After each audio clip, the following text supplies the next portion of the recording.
হেই দাদু ভাই, কি করছো? খেলছি দাদু। দাদু ভাই বসো। 6 দিন আগেই সন্ত্রাসীরা ওসমান হাদিকে গুলি করছে। এখন কেমন আছে শুনি একটু। মারা গেছেন। ইন্না লিল্লাহি ওয়া ইন্না ইলাইহি রাজিউন। শেষমেশ ছেলেটি শহীদই হয়ে গেল। কেন দাদু, উনি কি খারাপ কিছু করেছিলেন? না রে দাদু ভাই, সে শুধু মানুষের জন্য লড়াই এবং ইনসাফের কথা বলেছিল। রুখে দাঁড়িয়েছিল ভারতীয় আধিপত্যবাদের বিরুদ্ধে। আমরা এখন তার জন্য কি করতে পারি?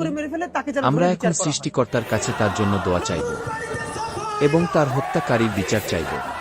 এর জন্য কি আমরা ঐক্যবদ্ধ হতে পারি না? হ্যাঁ, কেন নয়। চলো আমরা আজ থেকেই তার গড়ে যাওয়া ইনকিলাব মঞ্চের ঘোষণা অনুযায়ী রাজপথে যাই এবং একজন বীরপুরুষ হত্যার বিচার চাই। আর আমি চাই তুমিও হাদির মতো একজন ইনসাফ প্রতিষ্ঠাকারী হও। হাদি ভাই তো আমাদের জন্য অনেক কিছু করেছেন এবং করতে চেয়েছেন। আসুন আমরা তার চাওয়াগুলো পূরণ করি। তিনি বলে গিয়েছেন, আমি মরে গেলে আমার বাচ্চাটারে দেখা রাইখে। আমাকে মেরে ফেললেও সমস্যা নেই, শুধু আমার হত্যাকারীকে ধরে যেন বিচারটা করা হয়। ইনকিলাব জিন্দাবাদ।